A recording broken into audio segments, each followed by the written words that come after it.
আপনি জানেন যে শহীদ প্রেসিডেন্ট জিয়া রহমানের হত্যাকারী মোজাফফর হোসেনকে গ্রেপ্তার করা হয়েছে।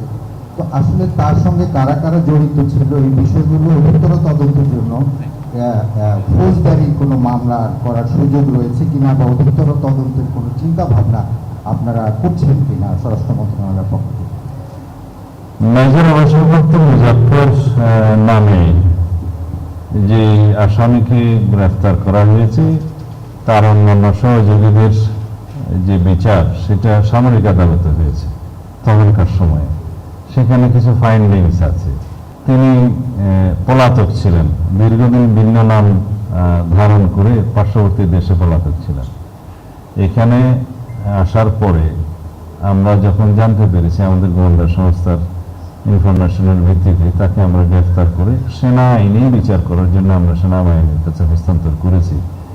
জেনারেল কোর্ট মার্শাল করে সম্ভবত তার বিচারটা নিষ্পন্ন হবে।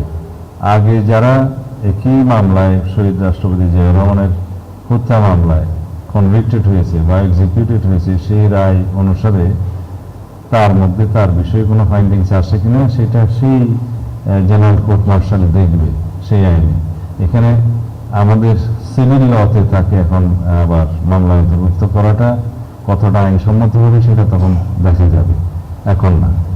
এই ক্ষেত্রে আমরা সেনা সদস্যদের বিষয়ে মিলিটারি অ্যাক্ট প্রযোজ্য এবং কো-অ্যাকিউজদের বিষয়ে যেটা ট্রায়াল হয়েছে সেটা সেনা আইনে হয়েছে, জেনারেল কোর্ট মার্শাল হয়েছে সম্ভবত।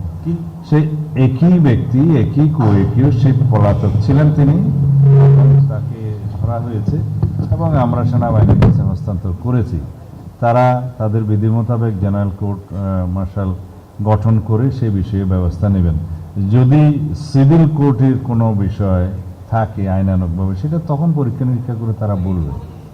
যে এই মামলাটার ক্ষেত্রে সিআইডি তদন্ত করেছে এবং সিআইডিতে ফাইনাল রিপোর্ট দিয়েছে, এটাকে আবার রিভাইভ করার কোনো উদ্যোগ নেবেন? একই ব্যক্তিকে দুই আইনে আলাদা আলাদাভাবে ট্রায়াল করা যায় না এবং একই ইয়ের জন্য অপরাধের জন্য দুইবার ট্রায়াল করা যায় না, দুই ভিন্ন আইন।